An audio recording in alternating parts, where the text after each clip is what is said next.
नमस्कार दोस्तों, अपने YouTube चैनल पर एक बार फिर से आपका स्वागत करता हूं। पिछले कक्षा में हम पढ़ रहे थे भूगोल और उसमें हमने जो टॉपिक पढ़ा था वो पढ़ा था अक्षांश एवं देशांतर रेखाएं।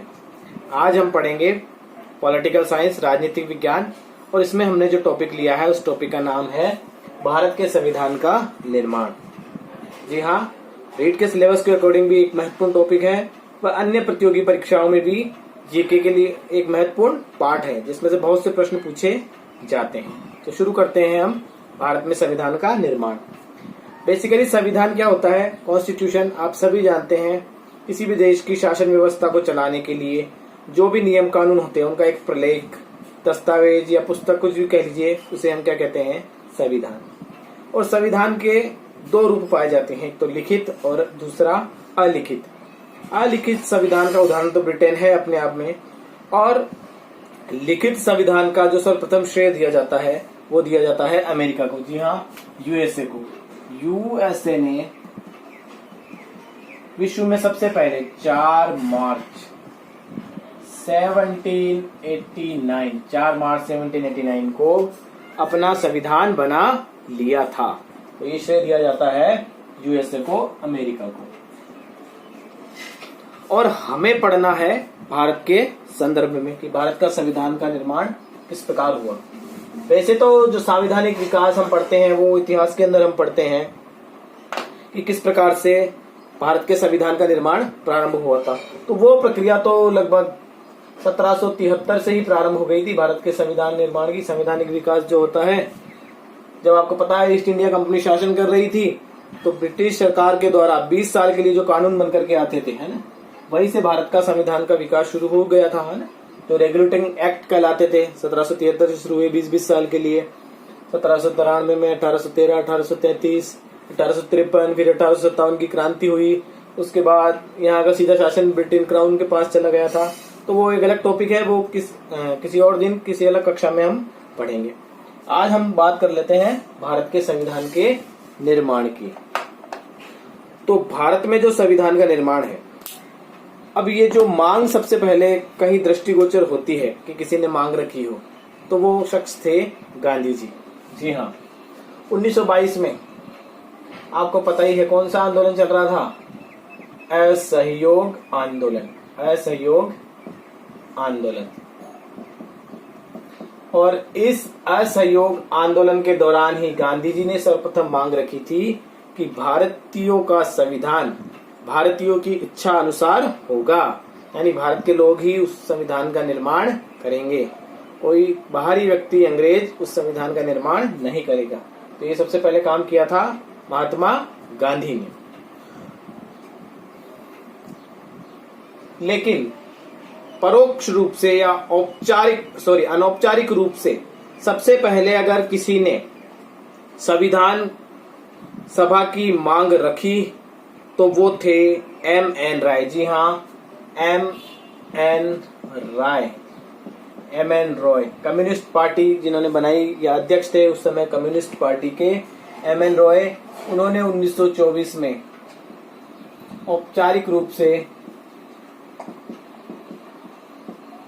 संविधान सभा के निर्माण की बात कही। इसी कड़ी में मोतीलाल नेहरू, जी हाँ, जवाहरलाल नेहरू के पिताजी मोतीलाल नेहरू, इनकी अध्यक्षता में भी, मोतीलाल नेहरू की अध्यक्षता में भी एक कमेटी ने एक नियम कानूनों का ढांचा तैयार किया जिसे हम कहते हैं संविधान का ब्लूप्रिंट। क्या कहते हैं? ब्लूप्रिंट। लेकिन इस पर सहमति नहीं बन सकी, तो ये प्रयास भी रहा असफल रहा। और जो संविधान सभा की मांग है उसको मूर्त रूप जो प्रदान किया गया है वो किया गया है दोस्तों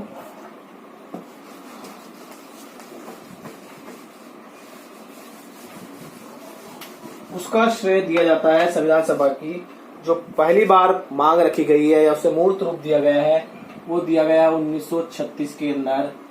और किसने? जवाहरलाल नेहरू ने, JLN। जवाहरलाल नेहरू ने 1936 में संविधान सभा की मांग रखी? और कौन सा अधिवेशन था ये? फैजपुर अधिवेशन। याद रखिएगा मित्रों, फैजपुर अधिवेशन। तो सबसे पहले संविधान सभा की मांग रखने का जो श्रेय दिया जाता है या उसको मूर्त रूप प्रदान करने का श्रेय दिया जाता है वो किसे दिया जाता है? पंडित जवाहरलाल नेहरू को। तो जब इन्होंने ये मांग रख दी है तो ब्रिटिश सरकार पर भी दबाव बना है और 1940 के अंदर, जी हाँ 1940 के अंदर अगस्त प्रस्ताव, ध्यान रखिएगा, अगस्त प्रस्ताव के माध्यम से लॉर्ड लिनलिथगो, उस समय गवर्नर जनरल कौन थे? लॉर्ड लिनलिथगो ने इस मांग को स्वीकार किया। जी हाँ, तो आपसे प्रश्न पूछा जाएगा कि सबसे पहले जो भारतीय संविधान सभा की मांग थी उस प्रस्ताव को किसने स्वीकार किया और कब किया और किस प्रस्ताव के माध्यम से? तो 1940 में अगस्त प्रस्ताव के माध्यम से। और उस समय गवर्नर जनरल कौन थे? Lord Linlithgow. तो उन्होंने इस मांग को स्वीकार किया और अंतिम रूप से, जी हाँ दोस्तों, अंतिम रूप से संविधान सभा की गठन की जो मांग को पूरा किया गया है, आपको भी पता होगा 1946 कौन सा mission? Cabinet mission. 1946 cabinet mission. 1946 में कैबिनेट मिशन के माध्यम से इसे संविधान सभा की मांग को अंतिम रूप, कैबिनेट मिशन के सुझाव पर हमारी संविधान सभा का गठन कर दिया गया। ऐसा नहीं है कि संविधान सभा का गठन कैबिनेट मिशन के द्वारा ही हुआ, इसके पहले भी बहुत से प्रयास किए गए। आपको ध्यान होगा 1942 के अंदर क्रिप्स मिशन भेजा गया था। Cripps mission sir Stafford Cripps के नेतृत्व में क्रिप्स मिशन भेजा गया था। और 29 मार्च 1942 को, 29 मार्च 1942 को इस क्रिप्स मिशन ने अपने प्रस्ताव रखे, लेकिन इसका विरोध हुआ। तो 11 अप्रैल 1942 को इन्हें अपने प्रस्ताव वापस लेने पड़े। तो ये भी एक प्रयास किया गया था, लेकिन ये असफल रहा। इसका विरोध किया गया क्रिप्स मिशन का भी। इसी के बाद 1943 के अंदर 1943 का कराची अधिवेशन,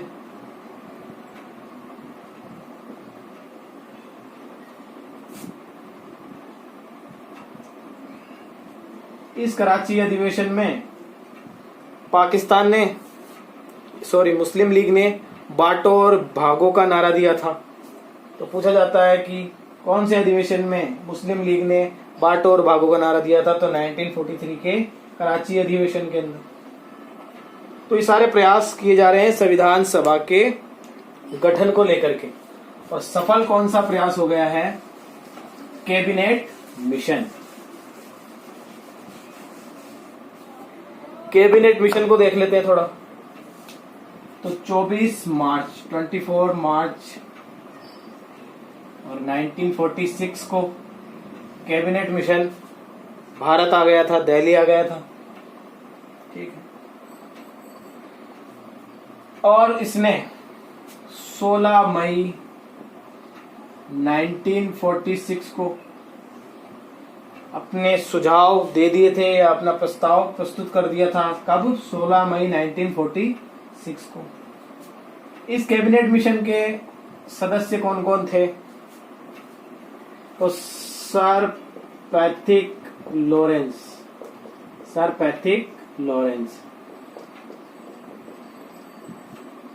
ये जनाब तो थे इस कमेटी के अध्यक्ष।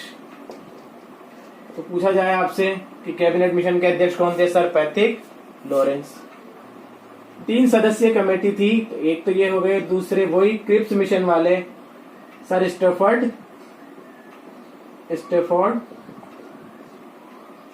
क्रिप्स, और तीसरे महाशय थे A.V. अलेक्जेंडर।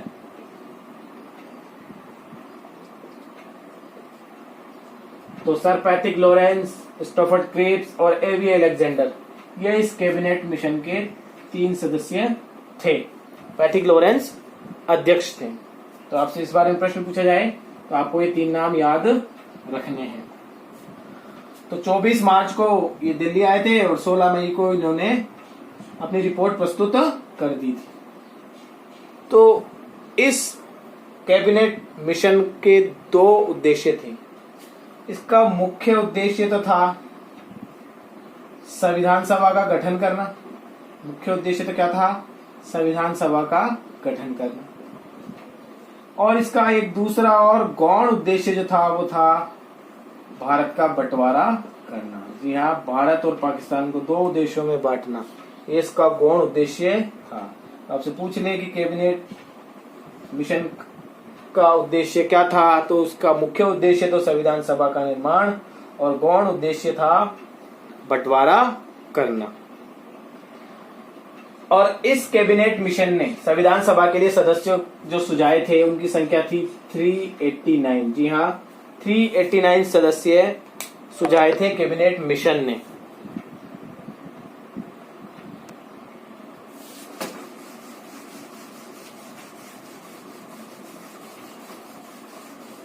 तो 389 सदस्य कौन कौन?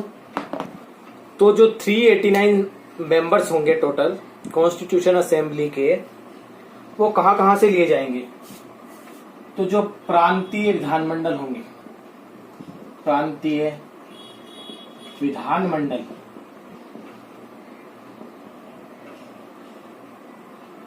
तो प्रांतीय विधानमंडलों से लिए जाएंगे 292 मेंबर्स। कितने मेंबर? 292 मेंबर्स। इसके बाद दूसरे प्रकार के जो होते थे वो होते थे देशी रियासतें। क्या होती थी? जहां पे राजाओं का शासन होता था, देशी रियासतें। तो यहां पे राजाओं के द्वारा सदस्य मनोनीत किए गए, राजा द्वारा मनोनीत। इनकी संख्या थी 93। और तीसरे प्रकार के जो सदस्य लिए गए वो लिए गए कमिश्नरी प्रांतों से, जहां पर सीधा अंग्रेजों का शासन होता था, या केंद्र शासित प्रदेश, जैसे आज केंद्र शासित प्रदेश होते हैं जहां सीधा केंद्र सरकार का शासन होता है, ठीक उसी प्रकार से कमिश्नरी प्रांत या केंद्र शासित प्रदेश। तो ऐसे थे 4।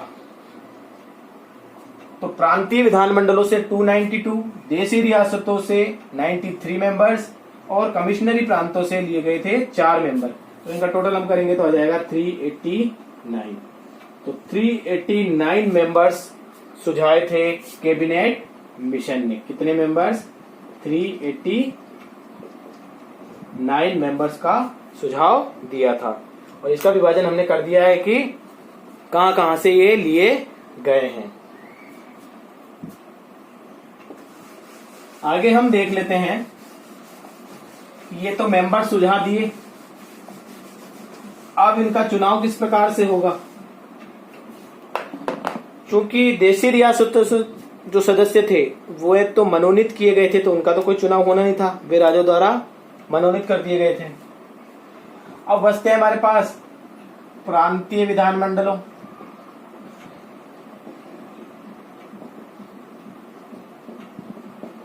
यानी 292 मेंबर्स और केंद्र शासित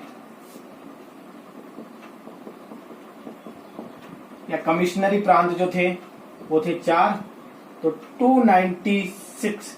तो कुल कितनी सीटों पर चुनाव होने थे? 296। तो जुलाई 1946 में, जी हाँ, जुलाई 1946 में चुनाव हुए और उन चुनावों के क्या परिणाम रहे देख लेते हैं हम। तो कुल 296 में से कांग्रेस को बहुमत मिला है और 208, जी हाँ, 208 सीटें प्राप्त की है कांग्रेस ने। किसने? कांग्रेस ने। अगली बात कर लेते हैं, मुस्लिम लीग दूसरी बड़ी पार्टी थी। मुस्लिम लीग, इनका प्रदर्शन बड़ा निराशाजनक रहा है। इनको 73 सीटें मिली। मुस्लिम लीग को कितनी सीटें मिली है? 73। और अन्य जो पार्टियां थी छोटी छोटी 7 पार्टियां, उन्हें मिली है 7 सीटें और 8 सीटें मिली है निर्दलीयों को। किसको? निर्दलीयों को मिली है 8 सीटें। तो इस प्रकार ये ब्यौरा है 296 का, जिसमें कांग्रेस को 208 सीटें प्राप्त हुई है, मुस्लिम लीग को 73, अन्य पार्टियों को 7 और निर्दलीयों को 8। तो ये पूरा ब्यौरा है। तो इस प्रदर्शन से नाखुश कौन हुई? मुस्लिम लीग। मुस्लिम लीग बड़ी नाराज या नाखुश रही इस अपने प्रदर्शन से और उसने संविधान सभा का बहिष्कार किया। जी हाँ, किसका? संविधान सभा का बहिष्कार कर दिया। किसने? मुस्लिम लीग ने। और इसी कड़ी में 16 अगस्त, जी हाँ, स्थिति को ध्यान रखिएगा, कई बार प्रश्न पूछा जाता है। 16 अगस्त 1946 को प्रत्यक्ष कार्यवाही दिवस या सीधी कार्रवाई दिवस भी से कहते हैं, दोनों वर्ड ध्यान रखिएगा। सीधी कार्यवाही, प्रत्यक्ष कार्यवाही दिवस मनाया है मुस्लिम लीग ने। कब? 16 अगस्त 1946 को। और भारत में सांप्रदायिक दंगे भड़काए। कौन से दंगे? सांप्रदायिक दंगे भड़काए। तो मुस्लिम लीग ने बहिष्कार कर दिया है, वो इस सब से अलग हो गया है और हमारी संविधान सभा अब कांग्रेस और अन्य पार्टियों से मिलकर बनी है। मुस्लिम लीग ने इसका बहिष्कार कर दिया है। अब 2 सितंबर, जी हाँ, 2 सितंबर 1946 को हमारी अंतरिम मतलब अस्थायी, समझिएगा, अंतरिम संसद या सरकार का गठन कर दिया गया है। कब कर दिया गया है? अंतरिम संसद या सरकार का गठन 2 सितंबर 1946 को कर दिया गया है। और प्रधानमंत्री जो है वो जवाहरलाल नेहरू को चुन लिया गया है। भारत का प्रधानमंत्री किसे चुन लिया गया है इस अंतरिम सरकार में? पंडित जवाहरलाल नेहरू।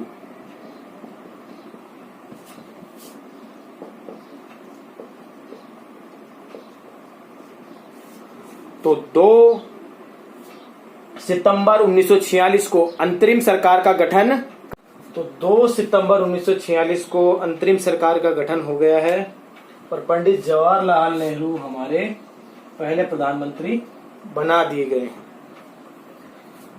9 दिसंबर, जी हाँ, 9 दिसंबर 1946, 9 दिसंबर 1946 को पहली बैठक हुई है, संविधान सभा की प्रथम बैठक। कब हुई है? 9 दिसंबर 1946 को हुई है। और इसमें अस्थायी अध्यक्ष चुना गया है डॉक्टर सच्चिदानंद सिन्हा को। डॉक्टर सच्चिदानंद सिन्हा को भारतीय संविधान सभा का अंतरिम या अस्थायी अध्यक्ष चुना गया। क्यों चुना गया? वरिष्ठता के आधार पर, क्योंकि ये उस समय संविधान सभा में सबसे वरिष्ठ सदस्य थे। तो वरिष्ठता के आधार पर पूछा जाए किस आधार पर चुना गया था? वरिष्ठता के आधार पर इन्हें संविधान सभा का अस्थायी अध्यक्ष चुना गया था। और ये वरिष्ठता वाली जो परंपरा है हमने कहां से ली है? फ्रांस से। कहां से ली है? फ्रांस से। इसके ठीक 2 दिन बाद ही 11 दिसंबर 1946 को 11 दिसंबर 1946 को संविधान सभा का स्थायी अध्यक्ष, जी हाँ, संविधान सभा का स्थायी अध्यक्ष डॉक्टर राजेंद्र प्रसाद को चुन लिया जाता है। डॉक्टर राजेंद्र प्रसाद को स्थायी अध्यक्ष चुन लिया जाता है। तो परमानेंट अध्यक्ष संविधान सभा के कौन हो गए 11 दिसंबर से? डॉक्टर राजेंद्र प्रसाद। तो 9 को पहली बैठक हुई, सच्चिदानंद सिन्हा अस्थायी अध्यक्ष, और 2 दिन बाद 11 दिसंबर 1946 को डॉक्टर राजेंद्र प्रसाद इसके अस्थायी अध्यक्ष चुन लिए गए। अब इसके भी ठीक 2 दिन बाद यानी कि 13 दिसंबर को संविधान सभा में पंडित जवाहरलाल नेहरू ने उद्देश्य प्रस्ताव रखा। कौन सा प्रस्ताव रखा? उद्देश्य प्रस्ताव। बड़ा महत्वपूर्ण है। कब रखा उद्देश्य प्रस्ताव? संविधान सभा के समक्ष 13 दिसंबर 1946 को 1946 को। उद्देश्य प्रस्ताव यानी कि भारत का जो संविधान बनाया जा रहा है इसके क्या उद्देश्य होंगे, किन उद्देश्यों को लेकर के भारत के संविधान का निर्माण किया जा रहा है। तो वो उद्देश्य प्रस्ताव रखा और 22 जनवरी 1947 को ये प्रस्ताव क्या हो गया? पारित हो गया। जी हाँ, स्थिति को भी ध्यान रखिएगा। पूछा जाता है कि भारत के संविधान का जो उद्देश्य प्रस्ताव रखा था नेहरू जी ने, वो कब पारित हो गया था? तो 22 जनवरी 1947 को वो पारित हो गया था। इसके बाद 20 फरवरी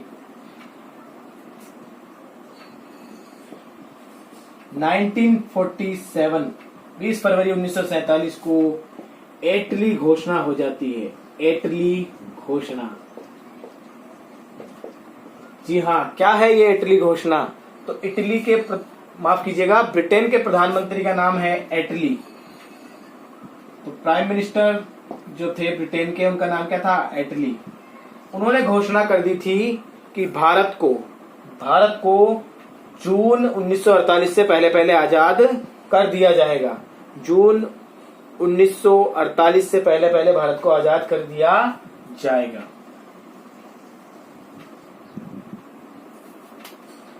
इसी कड़ी में आपको पता है कि भाई कैबिनेट मिशन का गौण उद्देश्य क्या था? भारत का बंटवारा करना। और हमने पढ़ा कि संविधान सभा के जो 389 सदस्य थे उसमें से मुस्लिम लीग ने बहिष्कार कर दिया था, वो अलग भी हो गए थे इसी कड़ी में।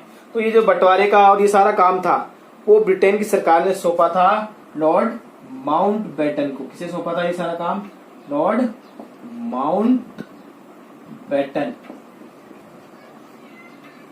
माउंटबेटन। इसी माउंटबेटन योजना के तहत 3 जून 1947 को पाकिस्तान की संविधान सभा का गठन कर दिया गया। पाकिस्तान की संविधान सभा का गठन कर दिया गया। 3 जून 1947 को माउंटबेटन योजना के तहत पाकिस्तान की संविधान सभा का गठन भी यहां पर कर दिया गया है।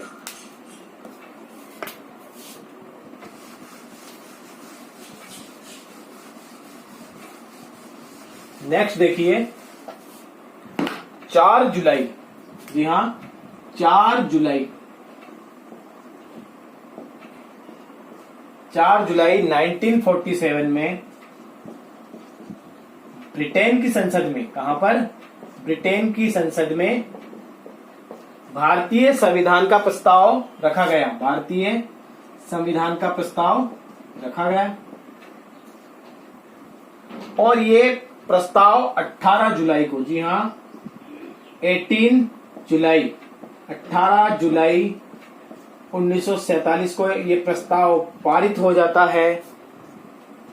18 जुलाई 1947 को ये प्रस्ताव ब्रिटेन की संसद में पारित हो जाता है और इसी के तहत 15 अगस्त 1947 को भारत को आजाद किया जाता है। 15 अगस्त 1947 को भारत को आजाद कर दिया जाता है। 4 जुलाई को ऐसा प्रस्ताव रखते हैं ब्रिटेन की संसद में। 18 जुलाई को वो पारित हो जाता है और इसी के तहत 15 अगस्त 1947 को भारत को आजाद कर दिया जाता है। प्रस्ताव पारित हुआ था ये 18 जुलाई 1947 को ब्रिटिश संसद के अंदर। अब जो हमारा संविधान बनना था उसमें बहुत सारी कमेटियां बनाई गई, अलग अलग उनका अलग अलग कार्य था। तो ये कार्य जो पूर्ण हो गया था ये हो गया था 26 नवंबर 1949। 26 नवंबर 1949 को भारत का संविधान बनकर तैयार हो गया था।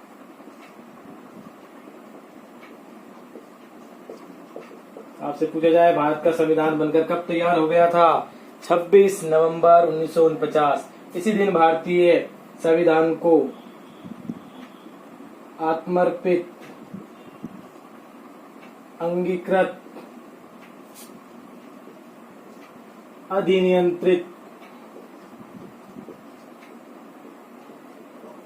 कर लिया गया था। आत्मर्पित, अंगीकृत और अधिनियंत्रित कर लिया गया था भारत के संविधान को। प्रश्न पूछा जाए कब किया गया था तो 26 नवंबर 1949 को कर लिया गया था और इसी दिन संसद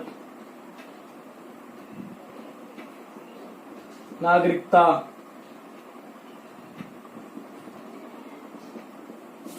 सर्वोच्च न्यायालय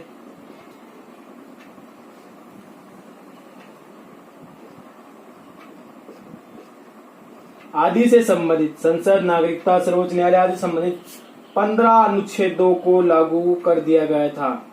15 अनुच्छेदों को लागू कर दिया गया था। तो 26 नवंबर के दिन भारत का संविधान बनकर तैयार हो गया था। इसी दिन आत्मर्पित, अंगीकृत, अधिनियमित कर दिया गया था। संसद, नागरिकता और सर्वोच्च न्यायालय से संबंधित 15 अनुच्छेदों को इसी दिन लागू कर दिया गया था। इसीलिए हम 26 नवंबर को प्रत्येक वर्ष क्या बनाते हैं? विधि दिवस। कौन सा दिवस बनाते हैं? विधि दिवस बनाते हैं। अच्छा, हमने पढ़ा कि भारत के संविधान सभा के सदस्यों की संख्या 389 थी, लेकिन हमने पढ़ा कि 3 जून को माउंटबेटन योजना के तहत पाकिस्तान की संविधान सभा का भी निर्माण कर दिया गया था। तो तब कितने सदस्य रह गए थे? 324। कितने रह गए थे? 324 सदस्य रह गए थे। और बाद में 31 अक्टूबर 1947 को ये सदस्य रह गए थे 299 सदस्य ये रह गए थे। 26 नवंबर को बनकर तैयार हो गया था, लेकिन इस दिन हम चाहते तो लागू भी कर सकते थे, लेकिन हमने लागू क्यों नहीं किया? क्योंकि 26 जनवरी हमारे लिए या नेहरू जी के लिए एक महत्वपूर्ण तिथि थी। क्योंकि 26 जनवरी 1930 को रावी नदी के तट पर उन्होंने सबसे पहले तिरंगा झंडा फहराया था, इसलिए वो तिथि उनके लिए महत्वपूर्ण थी। तो इस दिन वो संविधान को लागू करना चाहते थे। तो अंतिम बैठक संविधान सभा की, अंतिम बैठक अगर पूछे आपसे कब हुई थी? अंतिम बैठक संविधान सभा की दोस्तों 24 जनवरी, जी हाँ 24 जनवरी 1950, जी हाँ 24 जनवरी 1950 को संविधान सभा की अंतिम बैठक हुई थी, आखिरी बैठक। और इस दिन संविधान उपस्थित थे 284 मेंबर्स। कितने? 284 मेंबर्स। इन्हीं 284 सदस्यों ने संविधान पर साइन किए थे। आपसे प्रश्न पूछा जाए संविधान पर कितने लोगों ने हस्ताक्षर किए थे तो 284 मेंबर्स ने संविधान पर हस्ताक्षर किए थे। और इसी दिन 24 जनवरी के दिन ही डॉक्टर राजेंद्र प्रसाद को भारत का पहला राष्ट्रपति चुन लिया गया। डॉक्टर राजेंद्र प्रसाद, इसी तिथि को 24 जनवरी को डॉक्टर राजेंद्र प्रसाद भारत के प्रथम राष्ट्रपति बन गए, प्रथम राष्ट्रपति बने। इसी दिन डॉक्टर राजेंद्र प्रसाद भारत के पहले राष्ट्रपति बने। और एक विशेष फैक्ट है इनके संदर्भ में कि लॉर्ड माउंटबेटन ने इन्हें शपथ दिलाई थी। तो ऐसे कौन से राष्ट्रपति जिन्हें किसी विदेशी ने शपथ दिलाई थी? तो डॉक्टर राजेंद्र प्रसाद ने।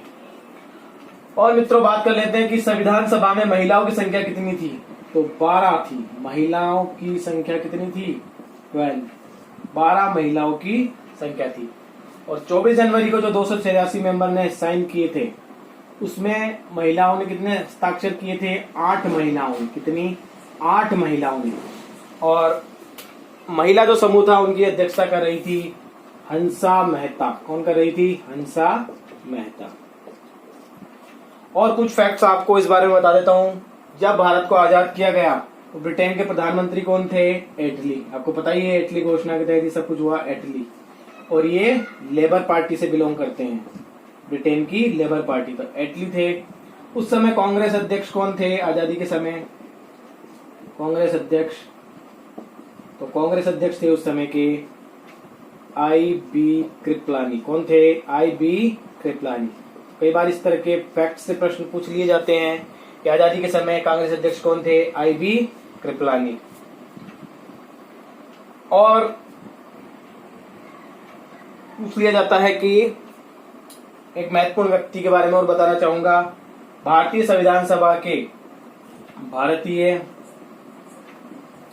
सभा के संवैधानिक सलाहकार कौन थे? संवैधानिक सलाहकार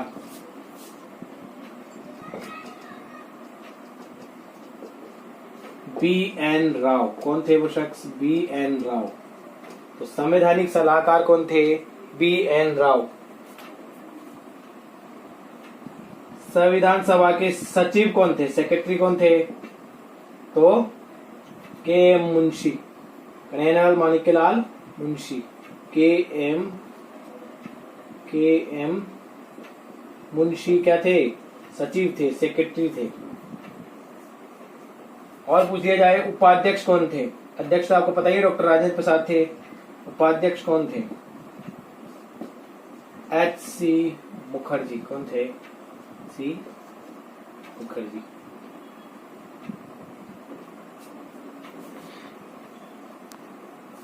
तो आज के वीडियो में इतना ही संविधान के बारे में, और पढ़ेंगे हम अपनी नेक्स्ट क्लास में। और आज का वीडियो अगर आपको अच्छा लगा हो तो मेरे वीडियो को शेयर कीजिए, लाइक कीजिए, सब्सक्राइब कीजिए। धन्यवाद।